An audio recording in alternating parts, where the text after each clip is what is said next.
next up, I've got someone who I met. Funny enough, I think I met her through Jemima, who was on a couple of guests ago, and who's an amazing connector of people.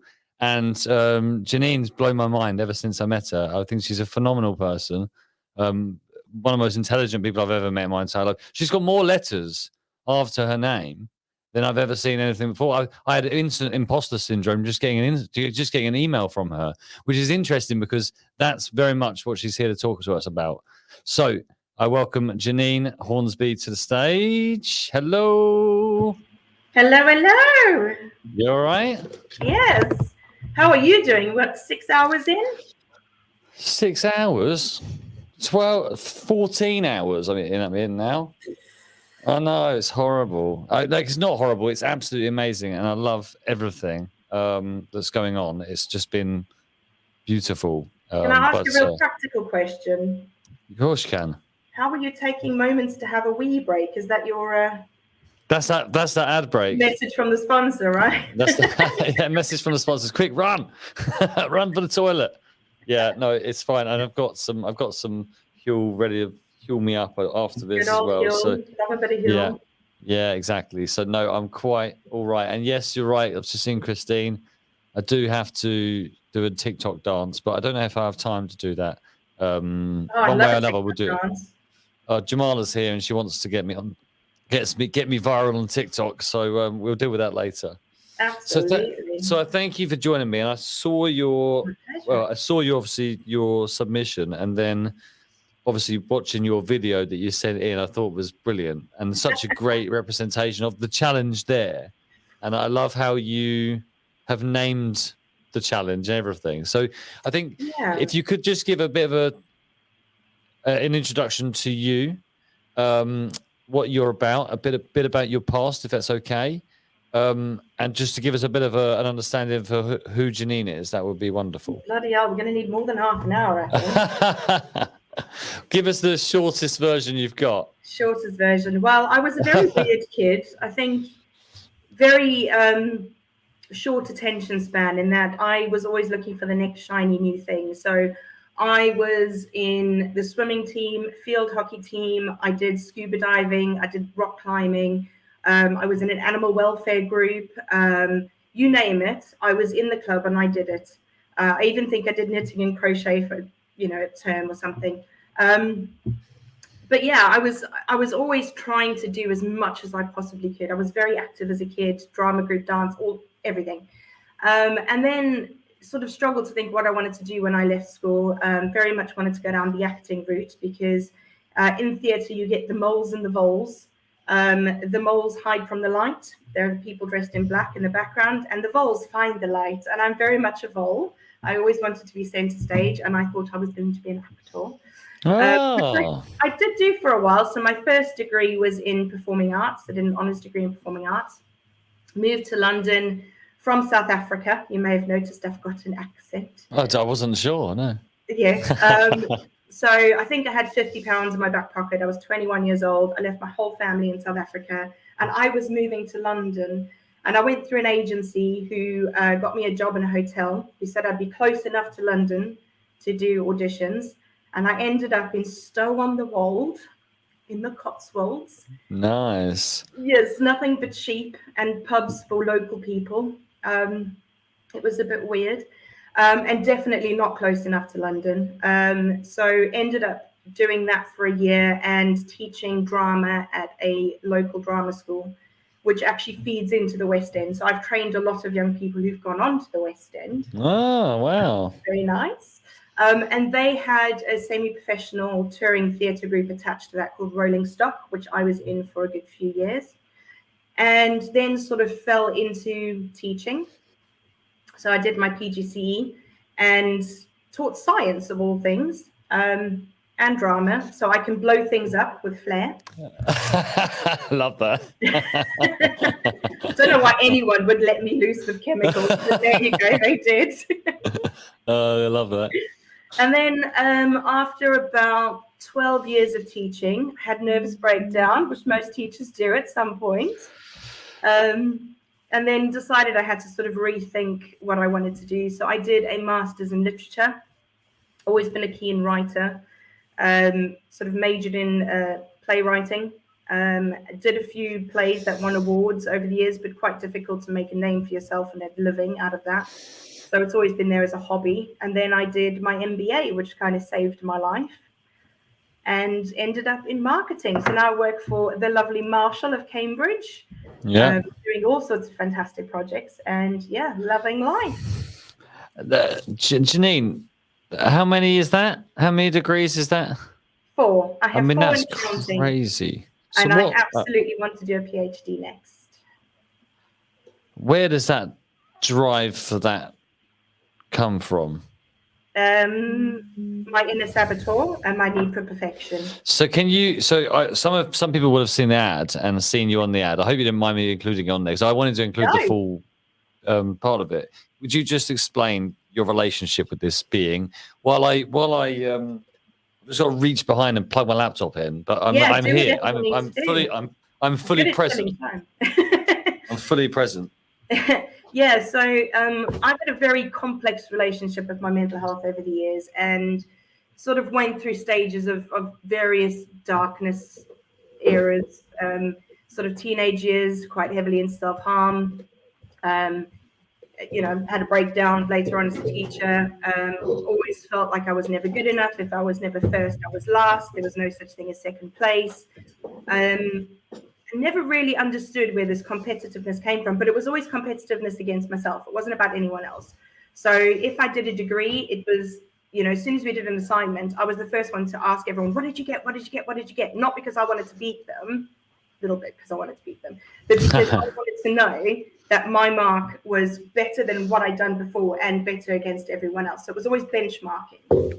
And over the years, I realized that this voice, this inner saboteur, this critical voice that used to come up was so horrible and so mean. And I'm a nice person. I try to be nice and kind to everyone. So why am I so mean to myself when I'm so kind to everyone else? Well, it can't be me. It must be this other being, which I've named Linda. Linda's an absolute bitch, and she likes to go from time to time and just tell me that I'm shit and I'm never good enough, and I will never be as cool or as intelligent or as knowledgeable as the other people in the room. I'll never behave as corporate or, have a shaved head. I've got a tattoo on the back of my head. Like, who the hell am I to sit around a boardroom table, right? So yeah, I named it because I just felt like if I could give it a name, I could say, this is Linda taking control. I've had an eating disorder in the past. That was Linda. It was Linda telling me I was too fat to ever be loved. And I've now learned that when Linda shows up on her cardboard box with a megaphone, I can say, thank you very much for your opinion, but kindly bugger off now. Or, I'm too busy to listen to you now. Can you make an appointment for next week, Tuesday, please? And often Linda forgets to come back. So that's always wow. That's a wonderful share. How has it? I mean, you seem super confident in that conversation with Linda now. Yeah. Has it that kind of always been the case? Like, how did you? Has there been a process? I do know. You had Jamie on here just before. We were talking about environment, and He's I must phenomenal. say, I really like he's him. a wonderful guy. And there's a great comment in from Christine for you that says, "Fuck you, Linda." Love it. I love that. I do know because I've met Joe Boyd, who's a phenomenal thinker in this space. What she doesn't know about mental health and well-being is not worth knowing. She's brilliant, and that environment. I've been in the environment that the Marshall Center in particular has. I get it, but you can't have always been this strong and super confident in dealing with it. And I'm not always the strongest. No, and I don't doubt it. Yeah, I don't doubt it. I'm interested in the process. I think there's a good opportunity. Yeah. If you don't mind, just digging a little bit deeper into what forced you to realize it at all, and what brought your attention to it, and take it seriously. And kind of what moved you into that acceptance to enable you to go off and explore that further?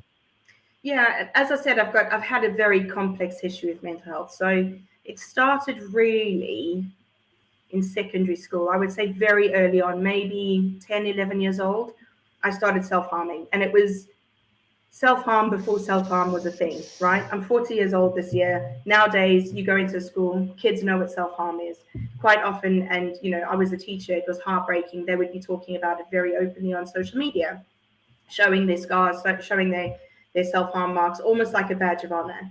When I was at school, nobody did it. I actually thought I was the only person in the world who did it. I thought there was some freakish thing that it was just me. And I remember I had a particularly difficult night. I can't remember what set me off, but we had a flat roof, and I lived in Port Elizabeth, and it was raining. And I always used to go and sit on the roof if I was having a bit of a tough time. And I sat on the roof and I self-harmed. And normally I would be conscious enough to do it somewhere where it could be hidden by clothing. But for some reason, and I can't remember what set me off, I just went to town all over my legs. And I remember not focusing on where I was cutting myself, but more on like the blood dripping into the water, and it was making flowers, and it was just calming me down. And it wasn't until I stopped and I realized, oh shit, I've literally cut myself from the top of my thighs to my ankles on both of my legs. I can't hide this, because we had to wear skirts at school. Right. And I had to go into school the next day. And I remember I wore my gym, my PE joggers. And I managed to get into school without my dad questioning anything. But when I got into school, the teachers made me put on a skirt. And I was kicking off and saying, no, I can't. But they made me do it. And even when they saw the marks on my legs, they still made me walk around school the whole day in a skirt. Wow. Bloody hell, Janine. Yeah, it was horrible. And the kids then didn't actually understand it either. So I was being pointed at. There was whispers. People were giggling and laughing, calling me an attention seeker. And I just remember it broke me. So, of course, my parents were called in and I was sent to a psychologist. And the psychologist sat me down. And I remember he asked me if it hurt. And at the time, like when you're cutting, like certainly with me, there's so much adrenaline. I just said, no, I don't really feel it. You feel it afterwards. Of course you do. But at the time, I didn't. So I was just being honest. And his response to me, he said, well, you may as well join a circus and go and cut yourself in front of an audience then. Join a freak. So that was my first introduction to my mental health. I mean, what year was this? I was probably the equivalent of year 8. Wow. Yeah. I mean, we've come a long way. We've come a long way. Oh God, yeah. Yeah. And I had no concept of what I was doing, that it was normal or that other people did it, or it was crazy. I'm sorry that you had to go through that, because that's just like, for me, that's just bizarre to me. I just can't believe that's the response that you would get. So you're forced into basically growing up and looking after yourself, in that sense of like, you had to make sense of it yourself. No one else made sense of it for you, essentially, is what you're saying. And so Linda was born because, in the back of my mind, if an adult who's a medical professional could turn around and say I was a freak, well, I must have been a freak. You know what I mean? Yeah. There must have been something fundamentally wrong with me. And so I always had this voice saying, like, it's wrong. You're terrible. You're not normal because of what you're doing to yourself. And I sort of got to a point where I got over the self-harm, but then it manifested into an eating disorder.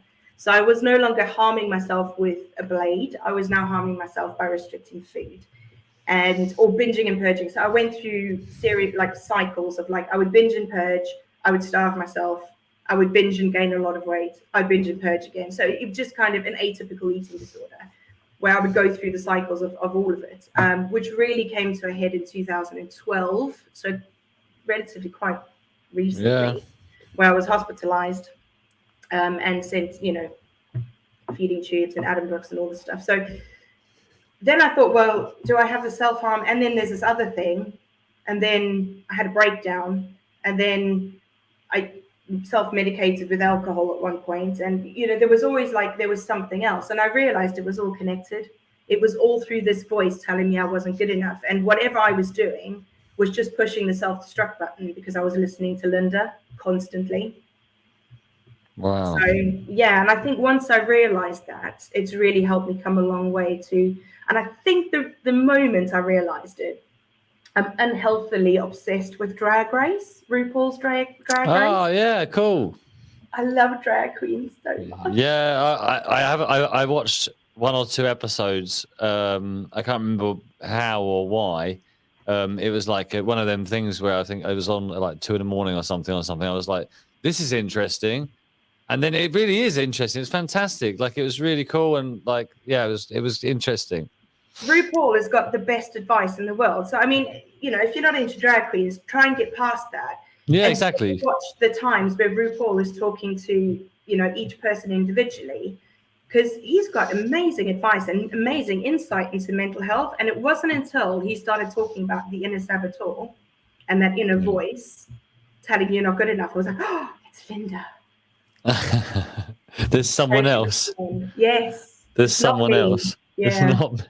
And what a long time to wait to have that realization. I'm so sorry you kind of gone through it, but as has been a big theme throughout today, through that adversity, through those realizations, now you are where you are now, and you seem like you're in a really good space. The fact that you can come and talk about this is wonderful. What is your relationship now with your mental health? What is your relationship with that subject?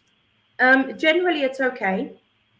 I am medicated. I will say that. So from my breakdown in 2014, 15. Funny thing about a breakdown, you don't know you're having one until you've had it. Yeah, I bet. Everyone around me could see my behavior was just spiraling, but I just didn't see it at all. But yeah, ended up leaving teaching, which is sad because I love teaching. I just don't love the system so much. They put so much on teachers in terms of the hours you have to work and just the pressure for your students to perform. It's just crazy. But yeah, so I think once I had that breakdown, I went through like maybe a year or so of trying different medications until I found one that works. But now I'm at a point where we're tapering down and I'm coming off of the medication altogether. I also think that I made a discovery recently that kind of makes a lot of sense. So Jo Boyd, head of wellbeing. Yeah. She said to me recently, she was like, just humor me, Janine. Can you do a self-assessment for adult ADHD? So I did one. And it said if you score 4 or more, you should probably seek a diagnosis. I scored 12. Did you actually? Wow. I haven't done one. I should do one. Wow. Yeah. So yeah, and I've started that process. And actually, if you look at the symptoms, it makes so much sense. All of like my obsessions with different things in my childhood, hyperactivity, struggle sleeping, dyslexia, lots of things that sort of like just kind of fall into place. And I don't think people should get a diagnosis to have a label slapped on you, but I do think having that as like, that makes sense. It's awareness. It's awareness, isn't it? And again, we've talked a lot around tools and network and family and community and the beautiful things we have around us in our lives that can support us in whatever we are. And as soon as we we can't accept ourselves if we don't understand ourselves. I think that's what it comes down to, doesn't it? And the fact that you know that, and the people around you now know that, and you beautifully shared that with us as well, which is just wonderful that you can just completely just share your true self in that way. That helps you. That helps you move forward. That helps you develop. That helps you deal with that in the best possible way, which is with other people's support, right? Yeah, 100%. 100%. That's and lovely. Also, as you briefly touched on the culture at Marshall and Marshall Center is, 100% of our management team are qualified as mental health first aiders. Yeah. We talk about mental health so openly. We talk about it as openly as we do physical health. So saying that you're having a bit of a down day or a bad day is the equivalent of saying I've got a headache. And just having that ability, it makes such a difference. There's no stigma attached at all. You work across quite a broad range of industry, really, at Marshall's, and you've got quite a good visibility. And obviously, I know there's it's an ever-changing beast, is Marshalls. It has been for a very long time in that sense. A very innovative company to work for. Is that your department, or is that broader than that? In the sense that is that because just so happen to have Joe, you, Tim, etc. in a room, and that's your culture, or is that wider beyond Marshalls in other industries that you work within? I think it's becoming more like that. I think certainly we're trying to lead the way by example, by saying, look, what we're doing. Yes, we can have these mental health discussions, but it's not going to end up with everyone crying in the corner. It's actually going to mean you can come in, you can have that discussion, and you can be more productive during your day because you're not worrying about those things.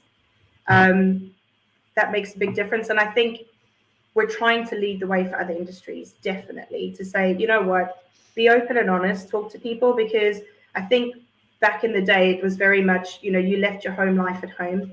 If you're having financial difficulties, if your kids are not well, if, there's a family issue, whatever, leave it at home. But for people, we can't do that. No.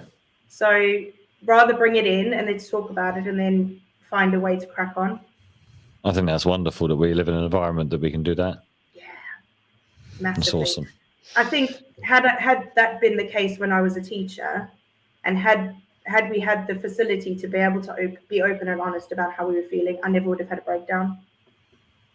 That's such a shame, isn't it? And in what's most amazing career option, like I mentioned earlier, I've always dreamt of being a teacher. Something I wanted to be when I was younger.